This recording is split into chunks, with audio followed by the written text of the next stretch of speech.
Bismillahirrahmanirrahim. Assalamualaikum warahmatullahi wabarakatuh. Jadi hari ini kita akan buat soalan kertas 2 set B bahagian A. Jadi mula-mula sekali bila kita dapat soalan, kita baca bismillah. Lepas tu kita baca soalan. Kita baca soalan pertama, kata darjah 1.1 menunjukkan sebahagian daripada organisasi sel manusia. Organisasi sel manusia. Oh, wah, tu salah.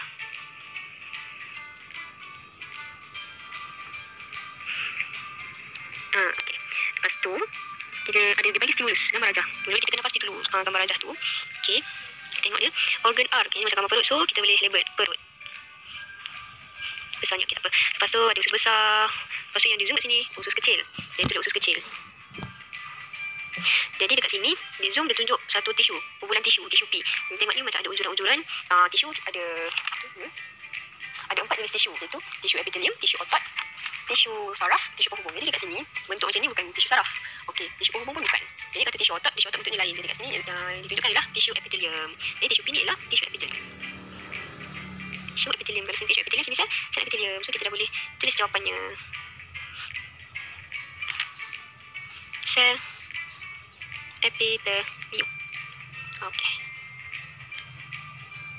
Alright. So next, soalan A2 nyatakan fungsi sel Q. Okey, fungsi sel epitelium adalah membentuk sel goblet.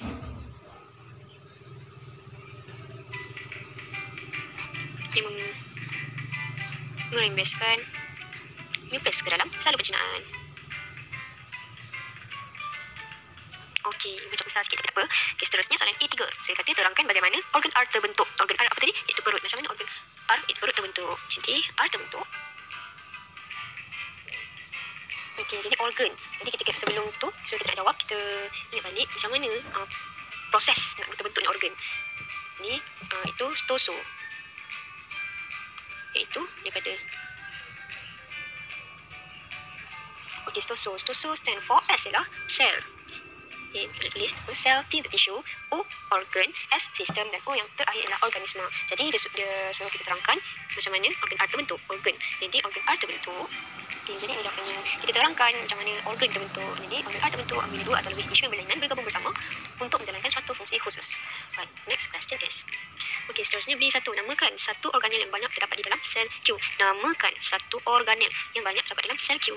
Namakan organel. Jadi sel Q kita tadi ialah sel epitelium. Jadi organel yang terdapat dalam sel epitelium ialah jalinan endoplasma kasar. Okey, next soalan B2. Terangkan apa yang akan terjadi sekiranya sel Q tidak mempunyai organel seperti yang dinyatakan dalam B1. Okey, terangkan apa yang terjadi sekiranya jalinan endoplasma kasar tak ada dalam sel Q. Right. So kita berbalik kepada fungsi jalinan endoplasma kasar. Fungsi jalinan endoplasma kasar ialah menyediakan permukaan luas untuk perdekatan enzim dan tindak balas kimia. Okey, jalinan endoplasma kasar juga mengangkut protein yang disintesis oleh ribosom. Okay, kita tahu JEK terdapat ribosom dekat padanya. Jadi dah dapat itu, jadi kita songsangkan ayat tu. Jadi jawapannya, tiada sintesis protein berlaku dan protein tidak dapat diangkut ke jasad Golgi. Next, soalan C. Darjah 1.2 menunjukkan amoeba spesies yang dijumpai dalam sebuah kotak air tawar. Amoeba. Okey, jadi bagi merajah. Ada baku makanan, suhu dium, baku mengecut dan nukleus. Alright, so soalannya C1. Terangkan bagaimana amoeba spesies bergerak. Okey, jadi kita akan merajah. Kita dah tahu amoeba bergerak menggunakan kaki palsunya iaitu supodium. Okay, jadi kita namakan ni satu supodium. Alright, jadi apabila supodium ni dia akan mengunjur. Jadi dia mengunjur, sitoplasma yang terdapat dalam amoeba ni dia akan mengalir sekali ke bahagian supodium yang diunjurkan itu. Jadi proses akan berulang, amoeba itu akan dapat bergerak. Okay, jadi jawapannya tadi beginilah jawapannya. Amoeba spesies bergerak yang menunjukkan supodium diikuti dengan pengaliran sitoplasma ke bahagian supodium yang diunjurkan. Right, next question. Jadi soalan C2, namakan apa yang akan berlaku kepada vakuum mengecut sekiranya amoeba spesies dimasukkan ke dalam lautan garam pekat. Okay, lautan garam ialah lautan yang hypertonik. Okay, jadi apa yang akan berlaku? Okay, jadi kita tahu lautan hypertonik, bila masukkan dalam lautan hypertonik, molekul air daripada dalam sel amoeba spesies akan meresap keluar secara osmosis. Jadi dia akan mengganggu proses vakuum mengecut tadi. Jadi jawapannya, okey, jadi vakuum mengecut kurang diisi dengan air. Sebab apa? Sebab mata air tadi dalam amoeba meresap keluar secara osmosis. Alright, sebab dia terendam, sebab dia masuk ke dalam lautan garam pekat, lautan hypertonik. Jadi apabila vakuum mengecut kurang diisi dengan air, seterusnya kadar kuasa vakuum mengecut akan berkurang sebab tak ada air. Okey, itu sahaja.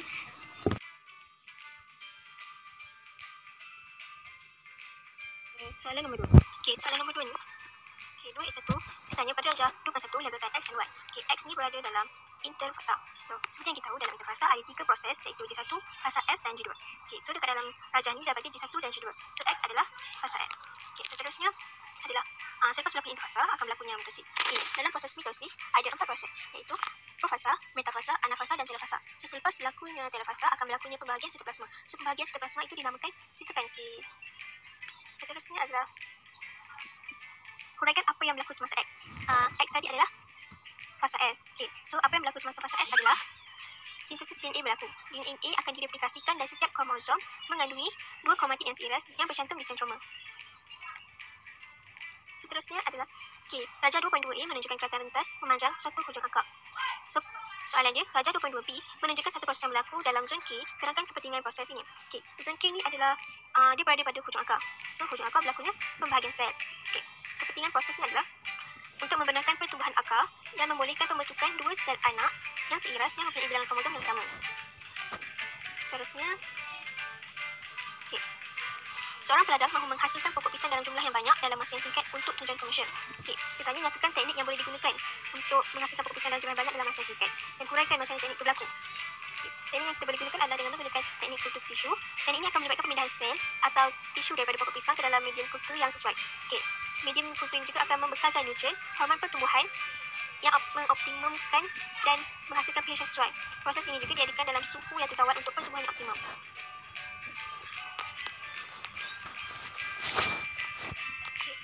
Apakah ciri-ciri yang dihasilkan melalui teknik kultur tisu itu? First, dia akan menghasilkan klon tumbuhan ala seiras daripada segi genetik, kerintangan yang sama terhadap penyakit bagi klon tumbuhan, dan terakhir, variasi yang terdapat pada klon tumbuhan adalah disebabkan oleh faktor persekitaran sahaja. Sekian, terima kasih. Okay, bismillahirrahmanirrahim. Assalamualaikum warahmatullahi wabarakatuh. Hai guys. So, hari ni kita akan membincangkan tentang soalan kertas 2, set B Biologi, bahagian B, soalan nombor 3. Okay. Soalan nombor 3 ni dikata darjah 3.1 menunjukkan graf bagi eksperimen untuk menunjukkan kesan kepekatan substrat atas aktiviti enzim. So, kat sini dia ada bagi darjah 3.1 iaitu graf dia. Okey, first kali kita kena tahu faktor-faktor yang mempengaruhi aktiviti enzim. Dia ada 4 faktor iaitu suhu, pH, kepekatan substrat dan kepekatan enzim. So, apa yang kita boleh baca daripada soalan ni ialah kesan kepekatan substrat. So, kita fokus dekat faktor tu iaitu kepekatan substrat. So, kita mulakan dengan 3A, 1. Okey, 3A1 dia kata kat sini ialah nyatakan 2 faktor yang perlu dimalahkan dalam eksperimen ini. Okey, jawapan dia kat sini ialah suhu dan pH. 2 faktor. Ingat dia minta 2 faktor, 2 markah. So, kita kena bagi 2. Iaitu suhu, first kali. Next ialah pH. Dimalahkan ni apa sebenarnya? Pemboleh ubah dimalahkan. Dimalahkan ni ialah perkara yang tak berubah semasa kita jalankan eksperimen. Alright? Okay, next. Soalan next. Kita zoom sikit dekat soalan dia bagi nampak. Okay, dicakap kat sini. Darjah 3.2 menunjukkan keadaan molekul kompleks enzim substrat pada Q di mana kepekatan substrat ialah X%. Okay. Soalan dia berdasarkan graf di darjah 3.1, dia suruh lengkapkan darjah 3.2 tu dengan melukis molekul substrat pada kawasan P dan R. So, kita tengok kat sini Okay, dekat atas tu kita ada graf iaitu darjah 3.1. Dekat bawah tu kita ada lukisan dia. Okay, mesti ramai yang macam tanya kan, kenapa P macam tu, kenapa R macam tu kan kita lukis. Okay, sekarang ni kalau yang dah dia kasih ialah keadaan dekat Q. Kalau dekat Q tu kita boleh tengok kan, dekat X tu lah kan, dia dah sampai dekat kemuncak ataupun dekat titik maksimum dia.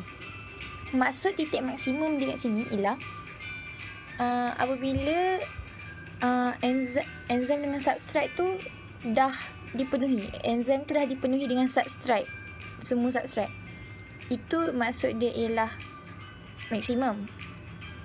Sekarang ni kita tengok dekat P dulu kita fokus kat P dulu. Sekarang ni dekat P ni kan dia tak sampai lagi kan dekat kemuncak tu, dekat titik maksimum tu. Okey, sebab itulah dia punya substrate tak penuh dekat enzim dia. Okey. Boleh je korang nak lukis 3 dekat mana-mana pun. Yang penting dia tak penuh. Sebab dia tak sampai lagi. Sekarang ni yang dia punya faktor penghad dia ialah kepekatan enzim. So bila cakap pasal kepekatan enzim ialah sebagai faktor penghad dia, faktor penghad ni ialah sesuatu yang dia tak berubah. Nilai dia tak bertambah, nilai dia tak berkurang, tak apalah, semua bendanya tak, dia kekal je. Okey. Yang bertambah ialah substrate. Sebab kepekatan substrate dia makin menaik, betul tak? Mungkin bertambah. Itu yang kita nak fokuskan kat sini. Sebab itulah dia punya enzim tak penuh. Okey. Kita tengok dekat R pula R ni, korang tengok dekat graf kan, dia dah malar, betul tak? Tapi dia dah melepasi kemuncak tu. Bila dia dah melepasi kemuncak tu, korang kena lukis semua tu. Semua enzim tu dah penuh. Okey, sebab dia dah melepasi faktor kemuncak tu. Okey, dan kenapa pula ada substrate dekat luar yang tak ada enzim? Sebab apa? Sebab macam saya cakap tadi, kepekatan substrate dia bertambah, betul tak? Substrate, sebab itulah bilangan substrate dia akan bertambah. Tapi bilangan enzim dia tak bertambah. Sebab itulah substrate tu ada yang tak ada partner enzim. Sebab tu kita letak dekat luar. Okey, macam tu je cara nak lukis dia. So inilah jawapan dia untuk soalan ni. Baiklah, soalan seterusnya. Dia kata berdasarkan lukisan yang kita dah lukis dekat 3.2 tadi, dia suruh terangkan hubungan kepekatan substrate ke atas aktiviti enzim pada kawasan R. So yang kat sini kita kena fokuskan ialah terangkan dan kawasan R. Next kita kena tengok markah dia, iaitu 3 markah. Maknanya kat sini akan ada 3 point. Okey. Kalau nak tahu jawapan ni macam mana, korang boleh rujuk buku teks bio tingkatan 4, muka surat 77, bawah tajuk kepekatan substrate pada perenggan kedua. Okey, tak apa.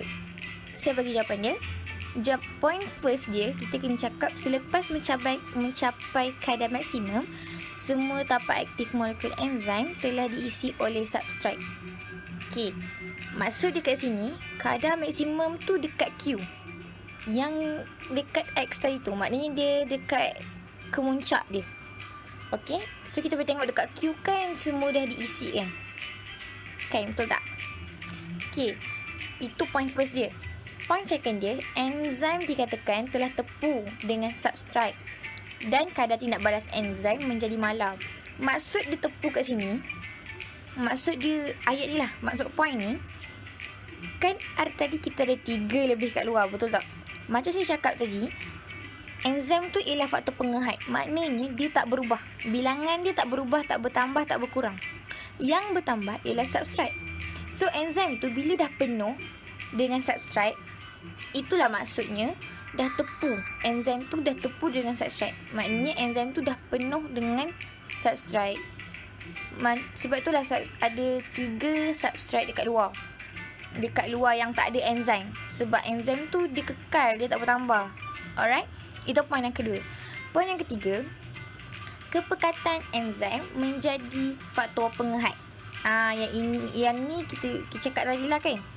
Enzim yang jadi faktor penghad. So kita kena cakap lah,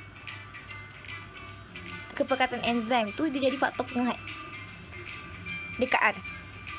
Macam tu kan. Okay, soalan next. Dia bagi kat situ ada rajah 3.3, ada enzim, ada substrate. Kita tengok soalan dia. Nyatakan 2 ciri berdasarkan rajah tu. 2 ciri enzim Enzim ni dia ada banyak ciri-ciri. Okey. So dia suruh nyatakan 2 je. Kita kena berdasarkan rajah tu tau. So yang first ialah tindakan enzim ni adalah spesifik. Tindakan enzim dekat rajah 3.3 tu adalah spesifik. Apa yang dimaksudkan dengan spesifik ni? Maksud spesifik ni ialah bila dia bentuk bulat, untuk bentuk bulat je. Bila dia bentuk petak, untuk bentuk petak je. Okey, itu maksud dia spesifik. Yang kedua, tindak balas enzim tu adalah tindak balas berbalik. Tidak balas berbalik ni maknanya dia punya proses tu boleh bergabung, boleh bercerai balik, boleh bergabung, boleh bercerai balik. Macam tu. So kalau kita tengok dekat atas tu, macam tu lah kan. Mula dia bergabung. Dah bergabung tu dia boleh bercerai balik. Itu maksudnya tidak balas berbalik. Okey, dia ada banyak lagi ciri-ciri. Korang boleh tengok dekat buku teks bio, logi, tingkatan 4. Muka surat 73. Dekat situ, atas sekali tu dia ada tulis ciri-ciri enzim. So dekat bawah tu adalah macam ada macam 4 perenggan macam tu menerangkan pasal ciri-ciri enzim tersebut. Korang boleh tengok kat situ. Okey? Okey, next. Okey, soalan satu markah je. Bila nampak tu markah, kat sini macam easy je, okey. Mekanisme tindakan enzim ke atas substrat dapat diterangkan melalui satu hipotesis. Namakan hipotesis tersebut. Okey, bila kita jawab pasal enzim ni, dia akan ada satu je hipotesis, iaitu hipotesis mangga dan kunci. Korang jangan terbalik tau. Jangan terbalik dengan hipotesis kunci dan mangga dan kunci. Tak. Dia hipotesis mangga dan kunci. Jangan terbalik, okey?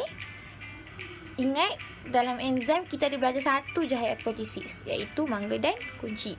Korang boleh rujuk muka surat 75 dalam buku teks untuk korang memahami lagi apa maksud hipotesis mangga dan kunci ni. Okey? Okey, soalan last sekali. Dekat sini, dekat soalan ni dia ada cakap pasal intrasel dengan enzim luar sel. So yang difokuskan dekat sini ialah penghasilan enzim luar sel dalam sel haiwan. Okey. Lepas tu dia suruh kita terangkan pula apa jadi kalau jasad Golgi tu tak ada. Oh, bahaya ni geng. Okey, jasad Golgi tu penting geng.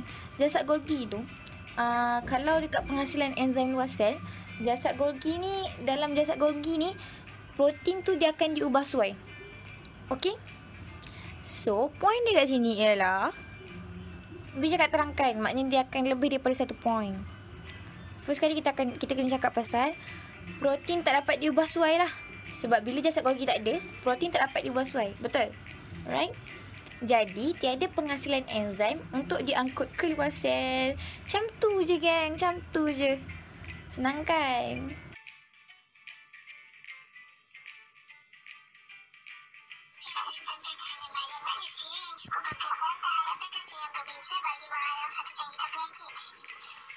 Apabila kita termasuk, kita ada bahagian pertahanan pertama iaitu kulit dan membran mukus. Bahagian pertahanan kedua kita ada sel darah putih. Bahagian pertahanan ketiga kita ada antibodi. So, terangkan bagaimana kulit dan membran mukus bertindak dalam mekanisme bahagian pertahanan pertama. Satu, kulit. Kulit mempunyai lapisan yang kuat dan sukar ditembusi oleh mikroorganisma. Atau manis tersebutnya menyediakan lapisan perlindungan pada kulit atau bahan-bahan yang sedang menghalang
Semasa suntikan pertama, antibodi masih tidak mencapai aras keimunan. Tapi bila menerima suntikan kedua, aras antibodi melepasi aras keimunan.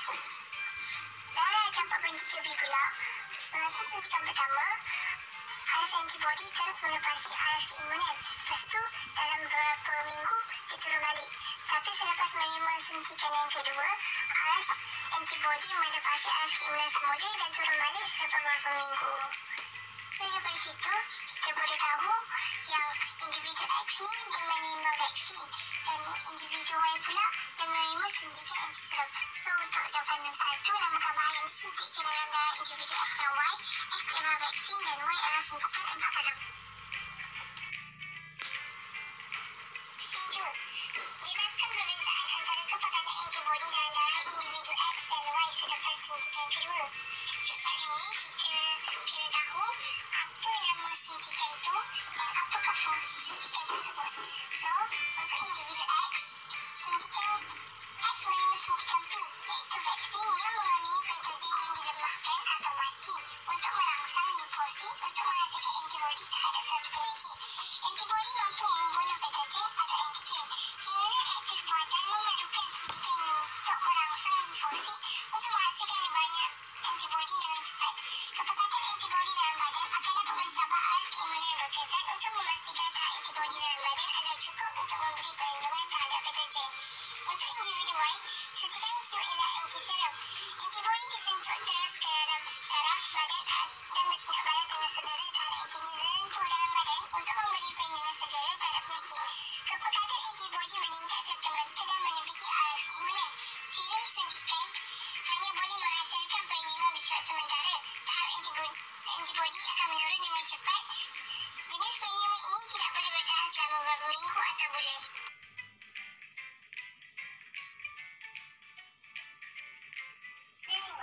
Darjah 51 menunjukkan aras hormon perempuan dan hubungannya dengan perubahan dalam ovari semasa kita haid.